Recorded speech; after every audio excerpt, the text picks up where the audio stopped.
కన్నతల్లి పంచుతుంది అనురాగం, కన్నతండ్రి పంచుతాడు మమకారం, బంధుమిత్రులు పంచుతారు సహకారం.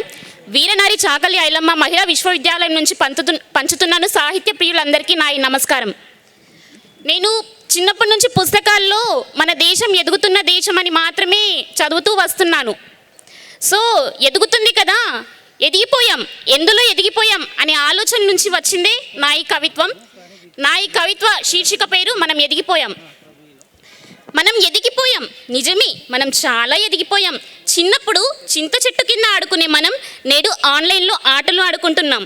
చిన్నప్పుడు ఒక్క క్షణం అమ్మ కనిపించకపోతే ఏడిచిన మనం నేడు జీవితాంతం వాళ్లకు దూరంగా విదేశాల్లో బ్రతుకుతున్నాం. సంతోషాన్ని దుఃఖాన్ని బంధువులతో పంచుకున్న మనం నేడు చరవాణిలో స్టేటస్లు రైలు బోగిలా పెంచుతున్నాం. నిజమే, మనం చాలా ఎదిగిపోయాం.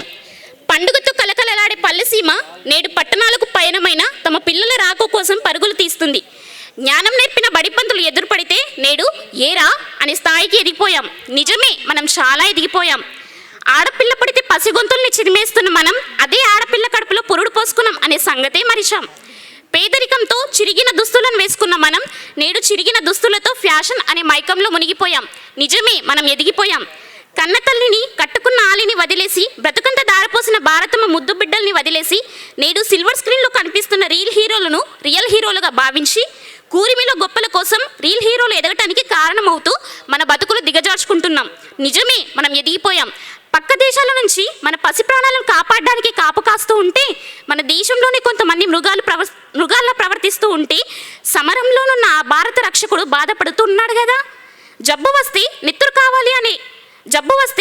కావాలి అని అడిగే ముందు ఓ మనిషి నీది ఏ కులం అని ప్రశ్నించం.